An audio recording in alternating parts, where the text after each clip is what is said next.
and benefits of a KIP. And thirdly, I will, hold on, colleagues. Thirdly, I will discuss the core components of a PIP, and lastly, I'll discuss the relationship between a PIP and the disciplinary process. So these are the main objectives of presentation today. Now, I have extracted a section from the Labor Relations Code of Jamaica, and the code, colleagues, is a guide which outlines the responsibilities of the employer and the employee as well. It also outlines the core responsibilities of both parties and the measures or approach that should be taken when dealing with discipline and grievance. So I will say to you, if you don't have a Labor Relations Code for Jamaica, you need to download it or ask Ms. Hall for a physical copy. But under the section marked purpose, it says, recognition is given to the fact that management in the exercise of its function is to use its resources, material and human, efficiently. Recognition is also given to the fact that work is a social right and obligation is not a commodity. It is to be respected and dignity must be accorded to those who perform it, ensuring continuity of employment, security of earnings, and job satisfaction. Now, this particular section from the code is important because there are several persons in management who believe that if the employee is not performing properly or at a certain level, that they should immediately get rid of them, either by dismissal in terms of for the poor performance, or they may attempt to make the position redundant. So you will observe that this particular section under the purpose in the code, it says that work is a social right. What is a social right, colleagues? Can you expound on that? What do you think it is? What do you think is meant here? Anybody can answer, but it's a conversation, my colleagues, not a lecture.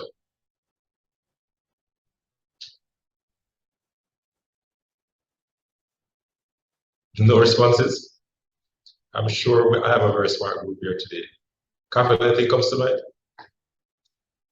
Sir Marshall, are you referring to your constitutional rights, your human rights? Very good. It's a constitutional right. You have the right to work. Simple as that. Good. It also speaks to the need to respect individuals who perform work itself, and that they should be secure in their employment at a particular point. So any idea to just simply terminate an individual without giving a rationale is unacceptable. All right? So don't forget this. So essentially, what is a performance improvement plan? It is a formal process that aims to help employees who are not meeting job performance goals by applying training, coaching, and or counseling to address specific performance deficiencies within a specified time frame. That's my definition. Good. And I use the word there, formal. It's a formal process, colleagues, because the fact is this: if you're going to implement a performance improvement plan, it's not simply a talking to. It's a documented strategy which will be devised by management or by a manager to help an individual improve in a particular area. And a critical part of the PIP is either coaching or training or both. And in some cases, the individual may have to be counseled. Good. So we may have team members who are not performing optimally. They may have the willingness to do so or the intent to do so. It's not for you to ridicule them or to be frustrated, but you need to devise a formal process in which you seek to remedy or address the situation. Do you agree or disagree, colleagues? I agree. Definitely agree. Yeah, I agree. Agree. Right. So it means that as a team leader, as the manager or director or the CEO, you may have to put aside a little time out of in your busy schedule or out of your busy schedule to coach the individual. And the formality here is that you should document the process. It has to be documented. In Jamaica, we have a way of doing things where we call the individual, and we have the conversation and we ask them, do you understand? And they may say yes because they're intimidated by the presence of an authoritative figure, and then they don't get anything you're saying and they go back and do the same foolishness. And then we get very frustrated. As I mentioned to you, it's a formal process, well documented and very sequential. I'll speak about that a bit more. Any comments or questions? Looking forward to hearing more about the documentation. So Yes, I'll we'll wait. get there, right? But if you observe as well in this definition, I speak about specific performance deficiencies, right? So you would have to identify the areas in which the individual is weak before you move to implementing or drafting or developing the thing itself.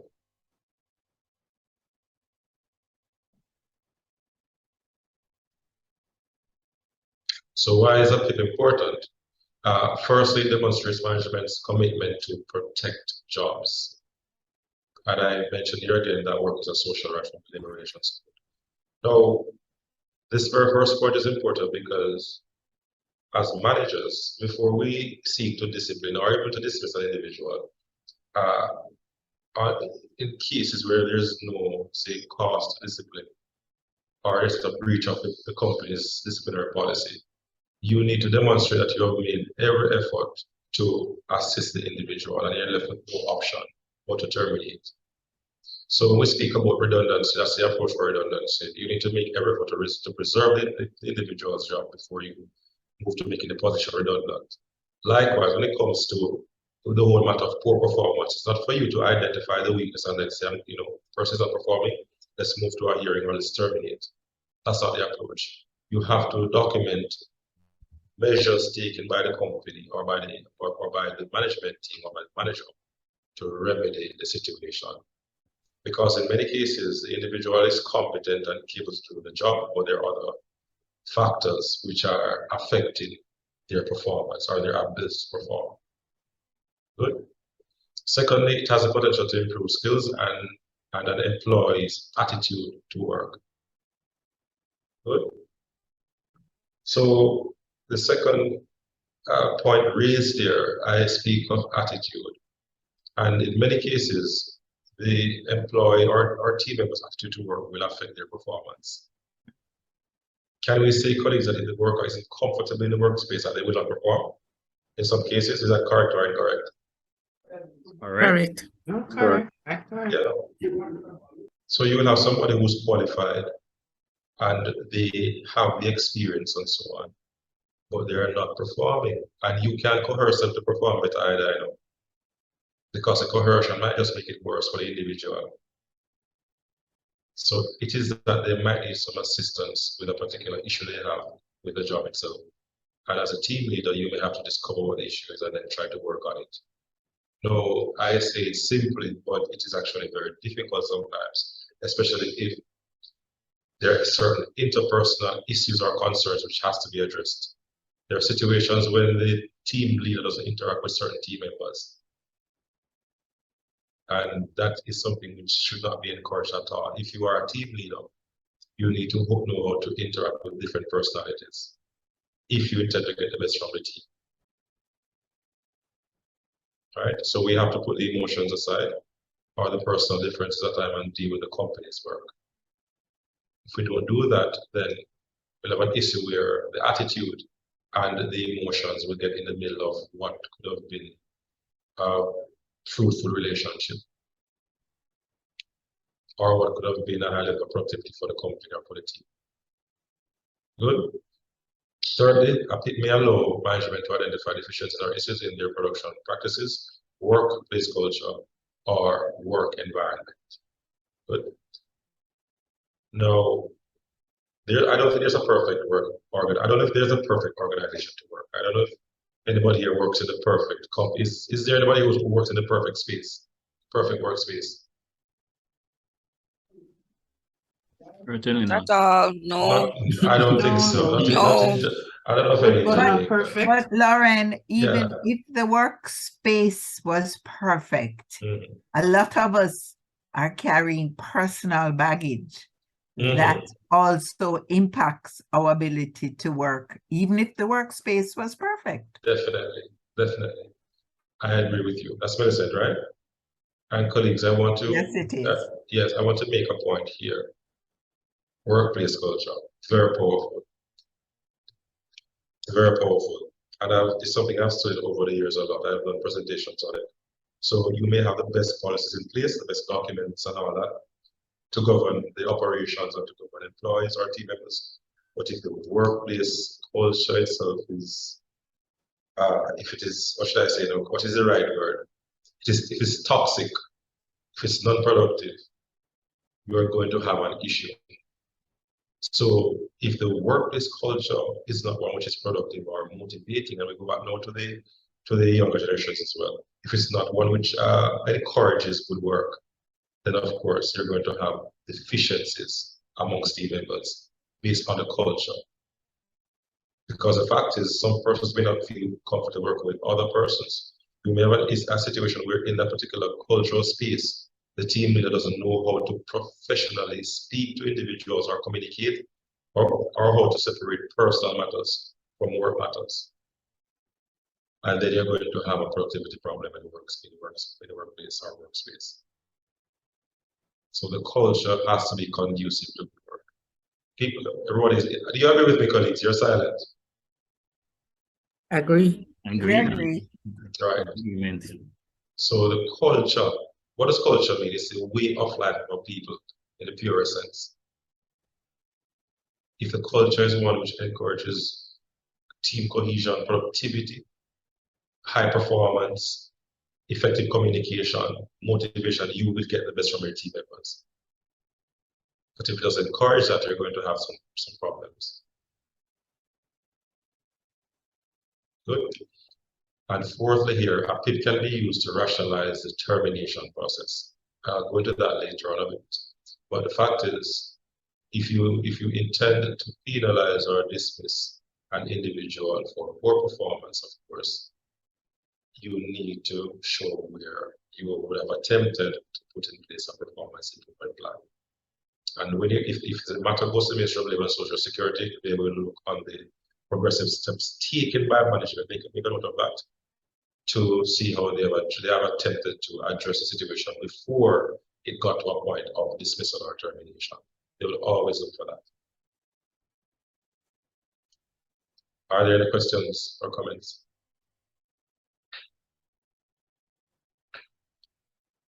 Let me go back. Any questions or comments? See the chats. Just some good mornings.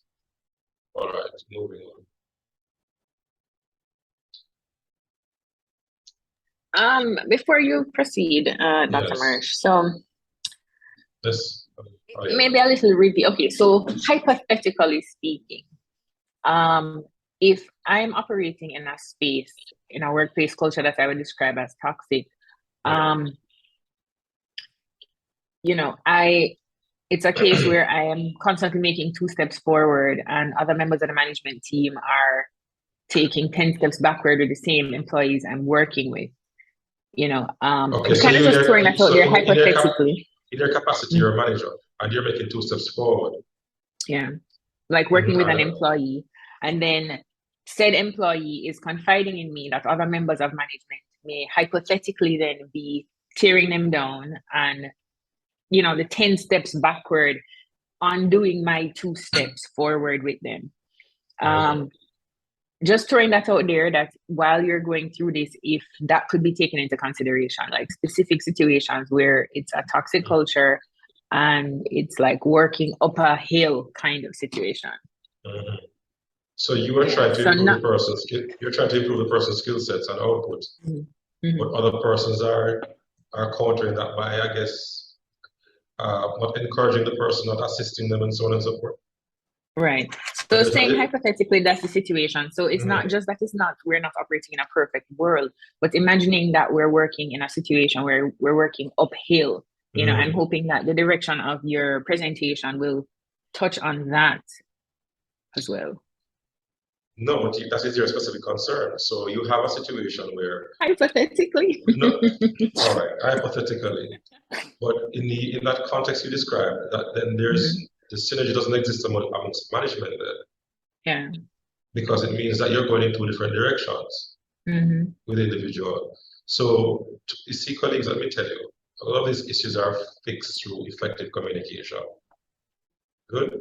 So if you have a structured plan for the individual or PIT then in this context as we're describing, you need to inform all parties that work with the individual that this is what we're doing collectively between individual. You can't stay by yourself independently and fix that problem. You agree with the colleagues. You can't fix it alone. It has to be fixed by the collective.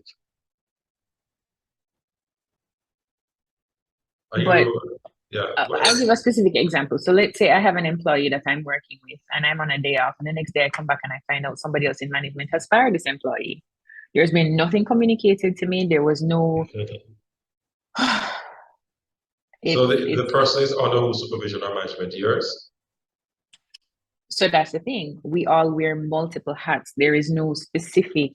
So I tentatively wear the title of HR, but it is maybe a token title. We're all managers. But I specifically deal mostly with employees in that capacity. But there are other persons. I mean, everybody else has the power to do hiring and firing. And so very often... I mean, I need to come to more sessions. That is totally unethical, and that is a breach of the employee's rights. You can't have multiple persons in a company hiring and firing. That should never happen. That function is a function of HR or of the CEO. So as I mentioned to you, it seems like the management core for your company, they need to have some synergies established through training or something, because that should never happen. You can't simply get up and fire somebody. It's a different presentation. That is a very tedious process in some instances. It's not supposed to happen that way. All right. So the processes in your company needs to be addressed. Definitely aware of that. Right. That is the best answer I can give you right now.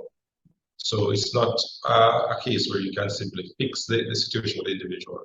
You have to address the matters or concerns that exist amongst the management team. All right. Noted. Thank you. All right. And we can speak further. All right. Moving on. Any other questions before I move on?